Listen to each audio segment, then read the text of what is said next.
What's going on, guys? Tyler here today. It's Friday and I got 3 easy tips to help you get practicing on that bass guitar. This video is going to be relevant to all instruments. It'll work for whether you play saxophone, piano, or guitar. It doesn't really necessarily matter what you play. These tips are universal.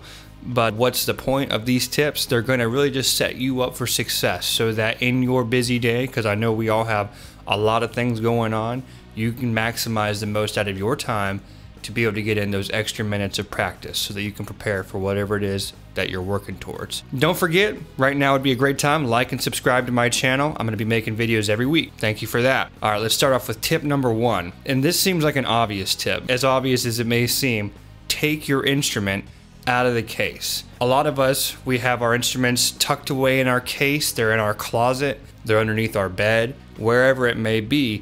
If it's out of reach, then it's just not going to be as accessible for you to be able to start practicing right when you feel inspired. I've got my bass right here in front of me right now, and anytime that I feel like playing, want to play, or hear something that I need to pick out real fast, my bass is right there. I'm able to get it. So number 1, take your instrument out of the case. Tip number 2, another obvious one, listen to great bass players or whoever your favorite musician is. If you wake up in the morning and you spend some time early in the morning or maybe after lunch, whenever at nighttime, just take some time in your day. Now you might be wondering, how is that going to help me practice my instrument? Well, the reason why we all play instruments in the first place is because we were inspired to do so by either someone else, or it could even been inspired by yourself. But regardless, listening to other musicians is going to regenerate that inspiration, which we all have to keep on progressing. So do you have a favorite bass player? Do you have a favorite instrumentalist? Leave it in the comments. I'd like to know who you're listening to.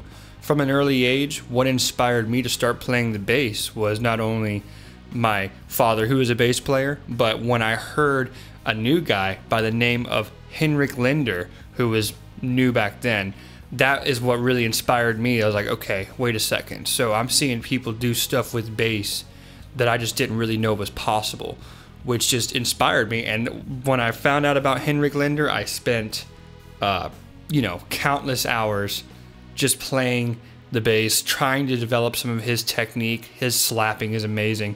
And while we're on the topic, another bass player that I admire and like to listen to is Yannick Gwizdala.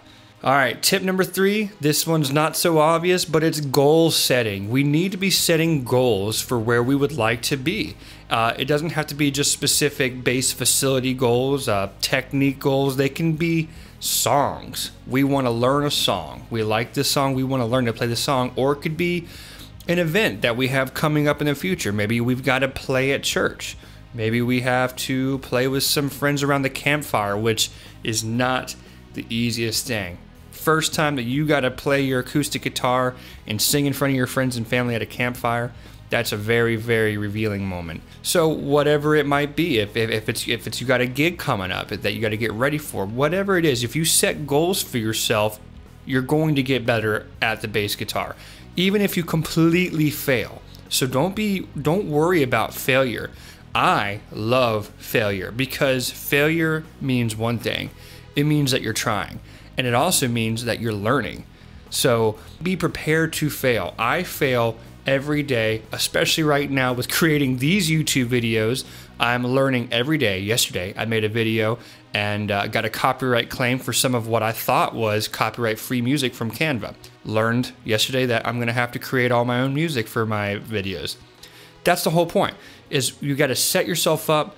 You got to take your instrument out of the case. You've got to listen to other instrumentalists, and you've got to set some goals. Those are the 3 tips. And I actually have a bonus tip for you today. If you've made it this far, bonus tip is right here. Check out this video about how you can unlock your fretboard.